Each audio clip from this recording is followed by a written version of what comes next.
Levin put on his big boots, and, for the first time, a cloth jacket, instead of his fur cloak, and went out to look after his farm, stepping over streams of water that flashed in the sunshine and dazzled his eyes, and treading 1 minute on ice and the next into sticky mud.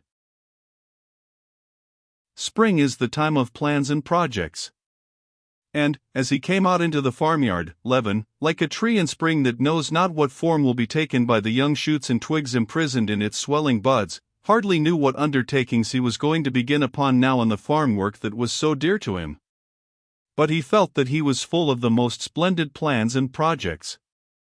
First of all, he went to the cattle. The cows had been let out into their paddock, and their smooth sides were already shining with their new, sleek, spring coats. They basked in the sunshine and lowed to go to the meadow. Levin gazed admiringly at the cows he knew so intimately to the minutest detail of their condition, and gave orders for them to be driven out into the meadow, and the calves to be let into the paddock. The herdsmen ran gaily to get ready for the meadow. The cowherd girls, picking up their petticoats, ran splashing through the mud with bare legs, still white, not yet brown from the sun, waving brushwood in their hands, chasing the calves that frolicked in the mirth of spring.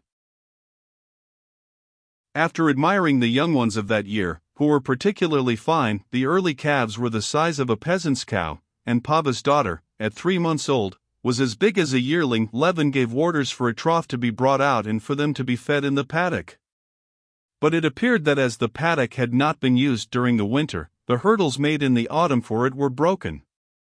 He sent for the carpenter, who, according to his orders, ought to have been at work at the thrashing machine. But it appeared that the carpenter was repairing the harrows, which ought to have been repaired before Lent. This was very annoying to Levin. It was annoying to come upon that everlasting slovenliness in the farm work against which he had been striving with all his might for so many years. The hurdles, as he ascertained, being not wanted in winter, had been carried to the cart-horses' stable, and their broken, as they were of light construction, only meant for feeding calves. Moreover, it was apparent also that the harrows and all the agricultural implements, which he had directed to be looked over and repaired in the winter, for which very purpose he had hired 3 carpenters, had not been put into repair, and the harrows were being repaired when they ought to have been harrowing the field. Levin sent for his bailiff, but immediately went off himself to look for him. The bailiff, beaming all over, like everyone that day, in a sheepskin bordered with astrakhan, came out of the barn, twisting a bit of straw in his hands. "Why isn't the carpenter at the thrashing machine?" "Oh, I meant to tell you yesterday, the harrows want repairing. Here it's time they got to work in the fields." "But what were they doing in the winter, then?" "But what did you want the carpenter for?" "Where are the hurdles for the calves' paddock?" "I ordered them to be got ready." "What would you have with those peasants?" said the bailiff, with a wave of his hand. "It's not those peasants but this bailiff," said Levin, getting angry. "Why, what do I keep you for?" he cried. But, bethinking himself that this would not help matters, he stopped short in the middle of a sentence, and merely sighed. "Well, what do you say? Can sowing begin?" he asked, after a pause. "Behind Turkin tomorrow or the next day they might begin." "And the clover?" "I've sent Vasily and Mishka, they're sowing. Only I don't know if they'll manage to get through, it's so slushy." "How many acres?" "About 15. "Why not sow all?" cried Levin. That they were only sowing the clover on 15 acres, not on all the 45, was still more annoying to him. Clover, as he knew, both from books and from his own experience, never did well except when it was sown as early as possible, almost in the snow. And yet Levin could never get this done. "There's no one to send." "What would you have with such a set of peasants?" 3 haven't turned up. "And there's Semyon." "Well, you should have taken some men from the thatching." "And so I have, as it is. Where are the peasants, then? 5 are making compote, which meant compost. 4 are shifting the oats for fear of a touch of mildew. Konstantin Dmitrievich. Levin knew very well that a touch of mildew meant that his English seed oats were already ruined. Again they had not done as he had ordered. "Why, but I told you during Lent to put in pipes," he cried. "Don't put yourself out, we shall get it all done in time." Levin waved his hand angrily, went into the granary to glance at the oats, and then to the stable. The oats were not yet spoiled.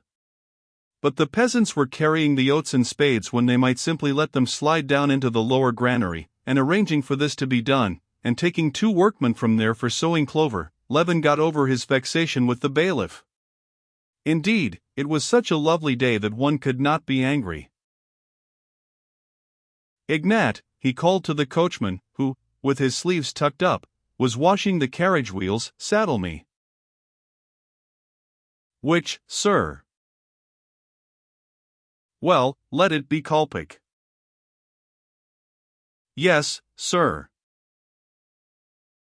While they were saddling his horse, Levin again called up the bailiff, who was hanging about in sight, to make it up with him, and began talking to him about the spring operations before them, and his plans for the farm. The wagons were to begin carting manure earlier, so as to get all done before the early mowing. And the plowing of the further land to go on without a break so as to let it ripen lying fallow. And the mowing to be all done by hired labor, not on half profits. The bailiff listened attentively, and obviously made an effort to approve of his employer's projects. But still he had that look Levin knew so well that always irritated him, a look of hopelessness and despondency. That look said, "That's all very well, but as God wills." Nothing mortified Levin so much as that tone. But it was the tone common to all the bailiffs he had ever had. They had all taken up that attitude to his plans, and so now he was not angered by it, but mortified, and felt all the more roused to struggle against this, as it seemed, elemental force continually ranged against him, for which he could find no other expression than as God wills. "If we can manage it, Konstantin Dmitrievich," said the bailiff. "Why ever shouldn't you manage it? We positively must have another 15 laborers. And they don't turn up. There were some here today asking 70 rubles for the summer." Levin was silent. Again he was brought face to face with that opposing force. He knew that however much they tried, they could not hire more than 37 perhaps or 38 laborers for a reasonable sum. Some 40 had been taken on, and there were no more. But still he could not help struggling against it. "Send to Shuri, to Cheferovka, if they don't come we must look for them." "Oh, I'll send, to be sure," said Vasily Fedorovitch despondently. "But there are the horses, too, they're not good for much."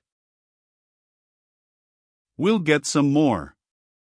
"I know, of course," Levin added laughing, "you always want to do with as little and as poor quality as possible, but this year I'm not going to let you have things your own way. I'll see to everything myself." "Why, I don't think you take much rest as it is. It cheers us up to work under the master's eye." "So they're sowing clover behind the birchdale? I'll go and have a look at them," he said, getting onto the little bay cob, Kolpik, who was led up by the coachman. "You can't get across the streams, Konstantin Dmitrievich," the coachman shouted. "All right, I'll go by the forest." And Levin rode through the slush of the farmyard to the gate and out into the open country, his good little horse, after his long inactivity, stepping out gallantly, snorting over the pools, and asking, as it were, for guidance. If Levin had felt happy before in the cattle pens and farmyard, he felt happier yet in the open country. Swaying rhythmically with the ambling paces of his good little cob, drinking in the warm yet fresh scent of the snow in the air, as he rode through his forest over the crumbling, wasted snow, still left in parts, and covered with dissolving tracks. He rejoiced over every tree, with the moss reviving on its bark and the buds swelling on its shoots. When he came out of the forest, in the immense plain before him, his grass fields stretched in an unbroken carpet of green, without one bare place or swamp, only spotted here and there in the hollows with patches of melting snow. He was not put out of temper even by the sight of the peasants' horses and colts trampling down his young grass. He told a peasant he meant to drive them out, nor by the sarcastic and stupid reply of the peasant Ipat, whom he met on the way, and asked, "Well, Ipat, shall we soon be sowing?" "We must get the plowing done first, Konstantin Dmitrievitch," answered Ipat. The further he rode, the happier he became, and plans for the land rose to his mind each better than the last, to plant all his fields with hedges along the southern borders, so that the snow should not lie under them, to divide them up into 6 fields of arable and 3 of pasture and hay, to build a cattle yard at the further end of the estate, and to dig a pond and to construct movable pens for the cattle as a means of manuring the land. And then 800 acres of wheat, 300 of potatoes, and 400 of clover, and not 1 acre exhausted. Absorbed in such dreams, carefully keeping his horse by the hedges so as not to trample his young crops, he rode up to the laborers who had been sent to sow clover. A cart with the seed in it was standing, not at the edge, but in the middle of the crop, and the winter corn had been torn up by the wheels and trampled by the horse. Both the laborers were sitting in the hedge, probably smoking a pipe together. The earth in the cart, with which the seed was mixed, was not crushed to powder, but crusted together or adhering in clods. Seeing the master, the laborer, Vasily, went towards the cart, while Mishka set to work sowing. This was not as it should be, but with the laborers Levin seldom lost his temper. When Vasily came up, Levin told him to lead the horse to the hedge. "It's all right, sir, it'll spring up again," responded Vasily. "Please don't argue," said Levin, "but do as you're told." "Yes, sir," answered Vasily, and he took the horse's head. "What a sowing, Konstantin Dmitrievitch," he said, hesitating, "first rate. Only it's a work to get about. You drag a ton of earth on your shoes." "Why is it you have earth that's not sifted?" said Levin. "Well, we crumble it up," answered Vasily, taking up some seed and rolling the earth in his palms. Vasily was not to blame for their having filled up his cart with unsifted earth, but still it was annoying. Levin had more than once already tried a way he knew for stifling his anger, and turning all that seemed dark right again, and he tried that way now. He watched how Mishka strode along, swinging the huge clods of earth that clung to each foot, and getting off his horse, he took the sieve from Vasily and started sowing himself. "Where did you stop?" Vasily pointed to the mark with his foot, and Levin went forward as best he could, scattering the seed on the land. Walking was as difficult as on a bog, and by the time Levin had ended the row he was in a great heat, and he stopped and gave up the sieve to Vasily. "Well, master, when summer's here, mind you don't scold me for these rows," said Vasily. "Eh," said Levin cheerily, already feeling the effect of his method. "Why, you'll see in the summertime. It'll look different. Look you where I sowed last spring. How I did work at it. I do my best, Konstantin Dmitrievitch, D.C., as I would for my own father. I don't like bad work myself, nor would I let another man do it. What's good for the master's good for us too. To look out yonder now," said Vasily, pointing, "it does one's heart good.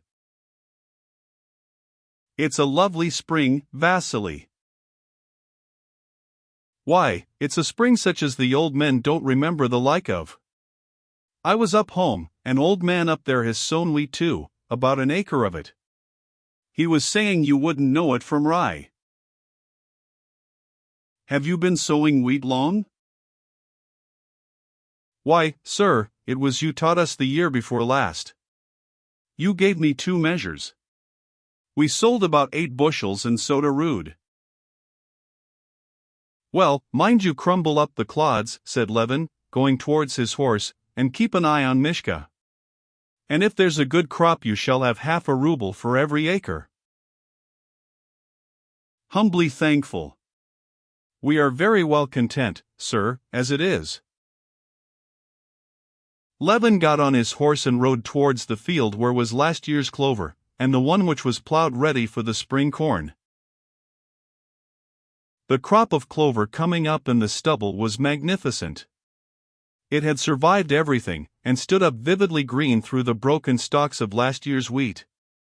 The horse sank in up to the pasterns, and he drew each hoof with a sucking sound out of the half-thawed ground.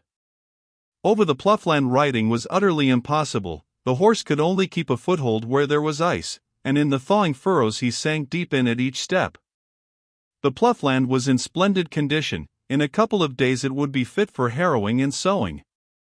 Everything was capital, everything was cheering. Levin rode back across the streams, hoping the water would have gone down. And he did in fact get across, and startled 2 ducks.